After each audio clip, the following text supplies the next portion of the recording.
Comenzamos oficialmente la cuarta y última unidad de la asignatura, en la que vamos a ver cómo resolver sistemas de ecuaciones no lineales. Entonces, como les comentaba, vamos a extrapolar muchas de las ideas y conceptos que vimos en la unidad uno cuando resolvíamos una sola ecuación no lineal de una variable real. La vamos a extrapolar ahora a la solución de sistemas de ecuaciones no lineales. Entonces, muchos de los métodos que vamos a ver ahora son generalizaciones, digamos, de los métodos que vimos en esa unidad uno. En términos generales, un sistema de ecuaciones no lineales se puede representar así. ¿Ve? Yo tengo n ecuaciones no lineales, cada una en términos de n variables independientes distintas. ¿Ve? Entonces, podría tener una f1 de x1, x2 hasta xn, luego una f2 de x1, x2 hasta xn, y así sucesivamente hasta una fn de x1, x2 hasta xn. Es decir, para que un sistema sea compatible y tenga solución, ¿verdad? Debería tener tantas variables independientes como ecuaciones en el sistema, ¿verdad?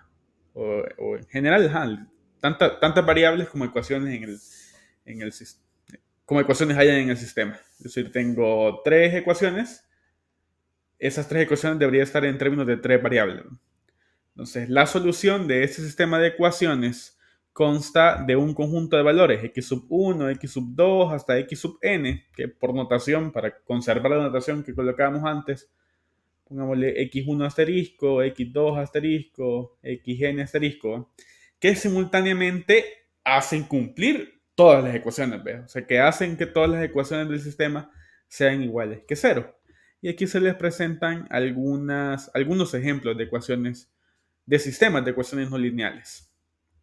Entonces, en ese primero, si se fijan, tengo dos variables, dos ecuaciones. ¿Ves?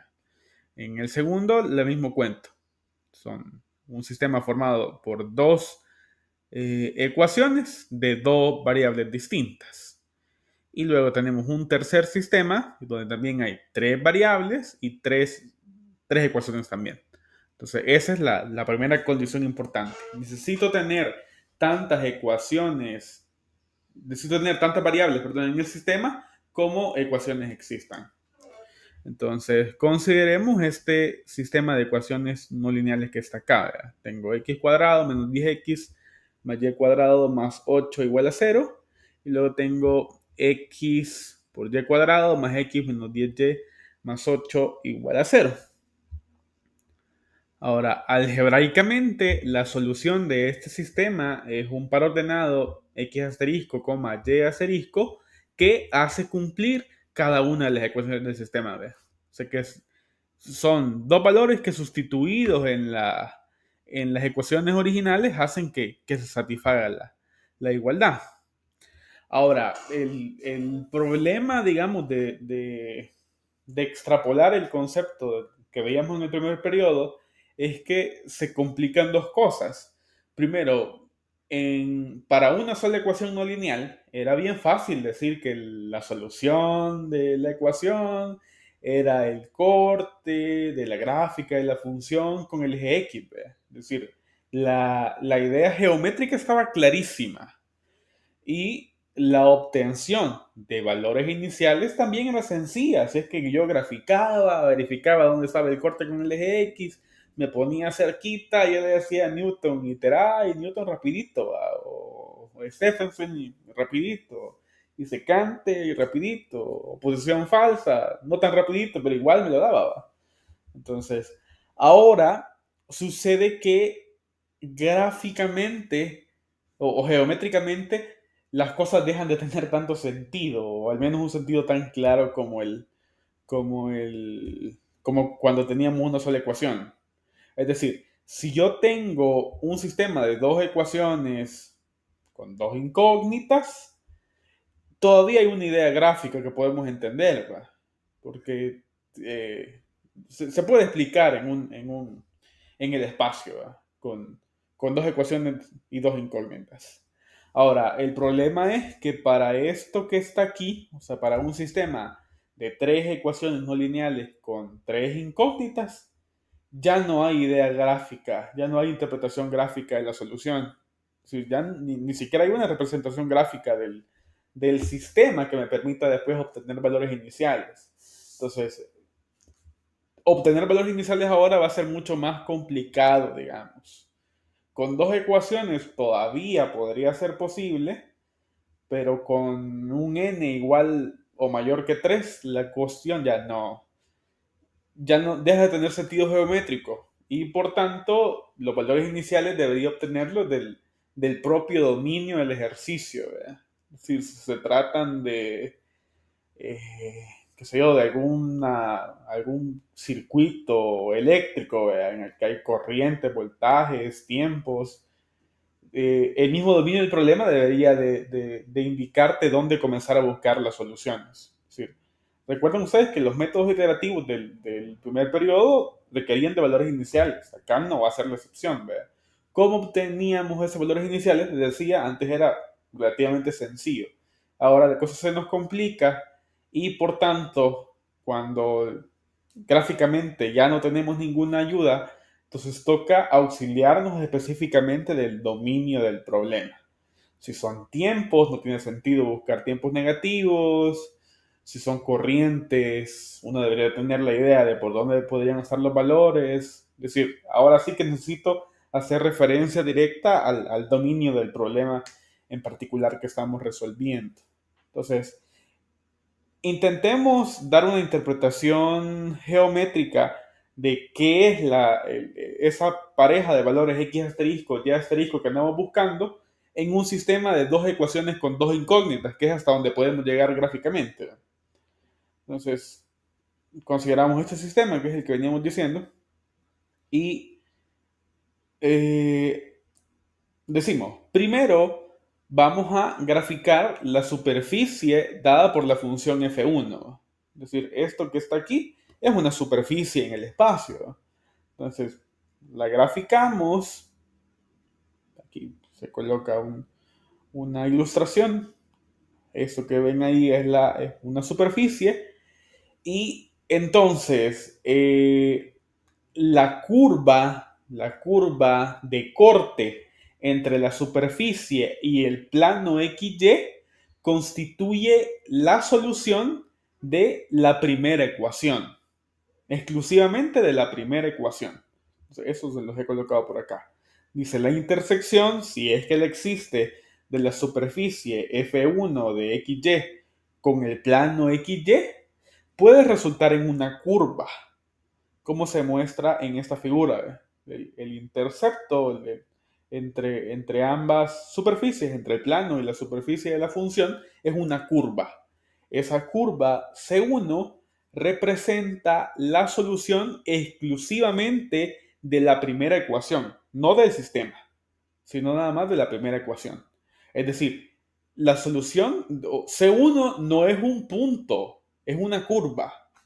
Porque es que, o sea, para resolver esta primera ecuación hay infinitos valores de x e infinitos valores de y. O sea, si x vale 1, y va a tener otro valor para que la ecuación valga 0. Si x vale 2, entonces y debe tener otro valor para que la ecuación entera valga 0. Entonces, aquí no es un solo punto. Lo que tengo es una curva completa en la primera ecuación.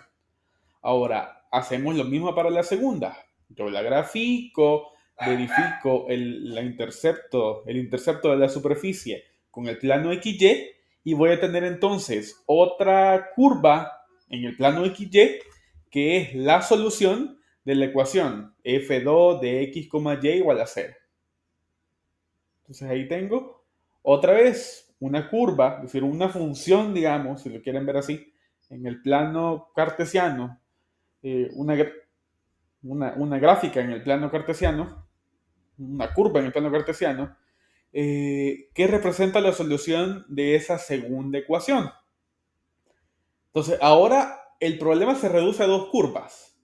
El intercepto de la primera superficie con el plano XY y la otra curva del intercepto de la segunda superficie con el plano XY. El intercepto entre esas dos curvas en el plano XY representa el puntito que andamos buscando. Entonces, Finalmente, las intersecciones de las curvas C1 y C2 del plano XY resultan ser los puntos comunes a las tres superficies, a la superficie de F1, de F2 y del plano XY.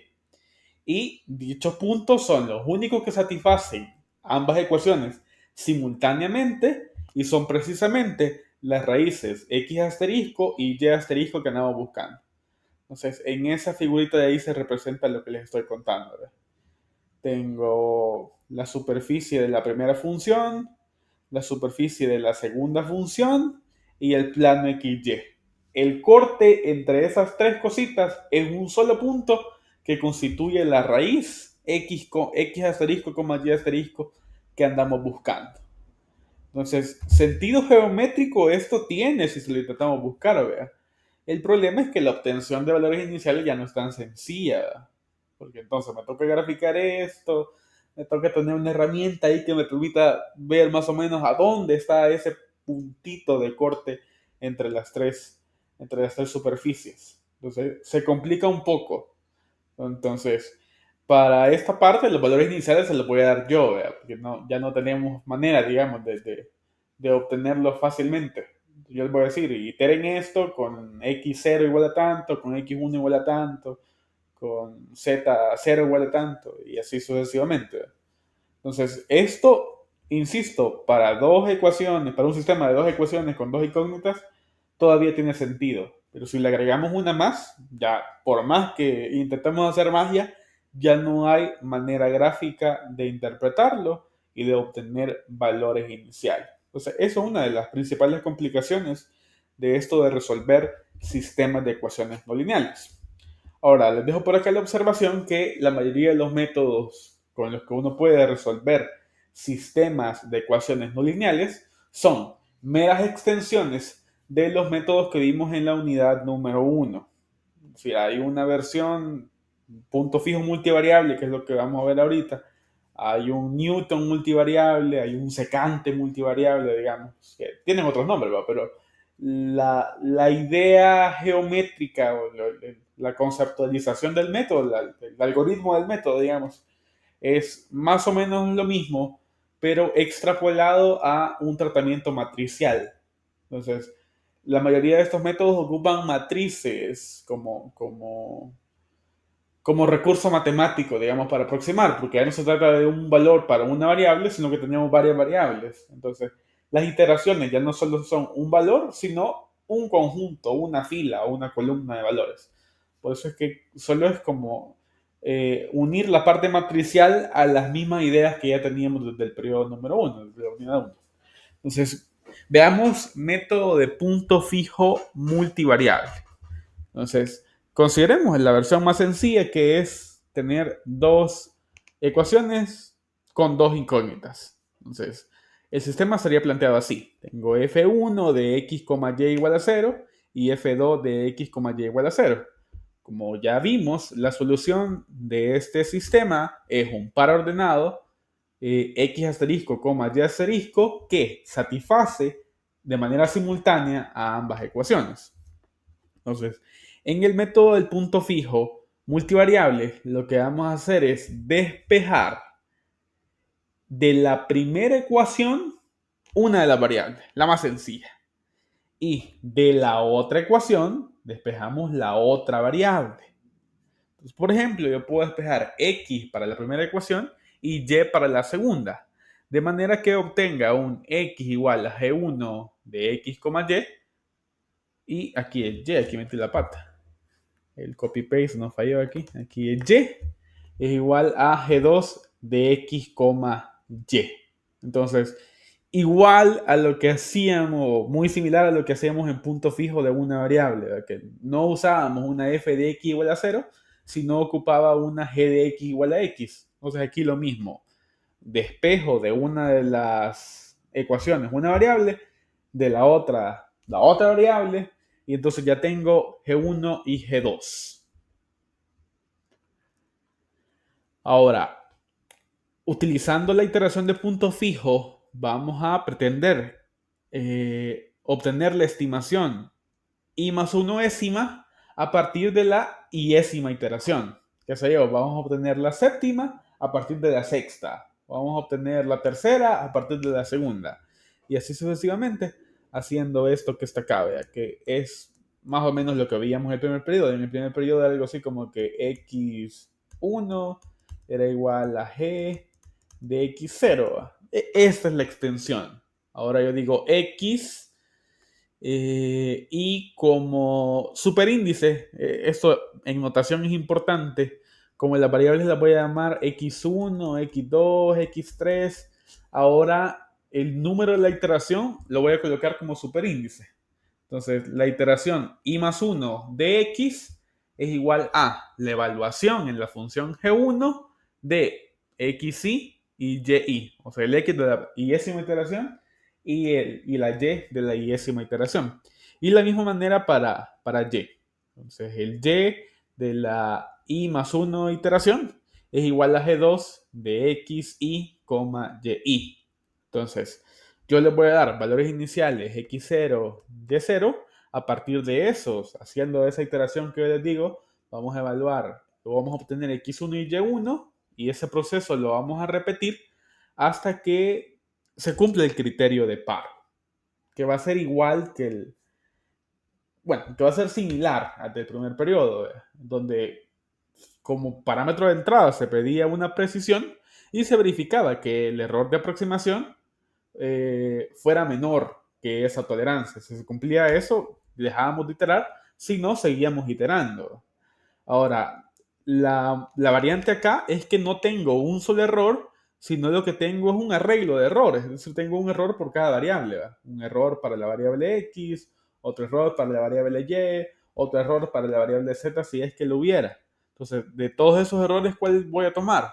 Me voy a quedar con el más grande. El que voy a tomar como el error de la iteración es el más grande de los n errores obtenidos en la solución. Entonces, el más grande va a ser el representativo para nosotros.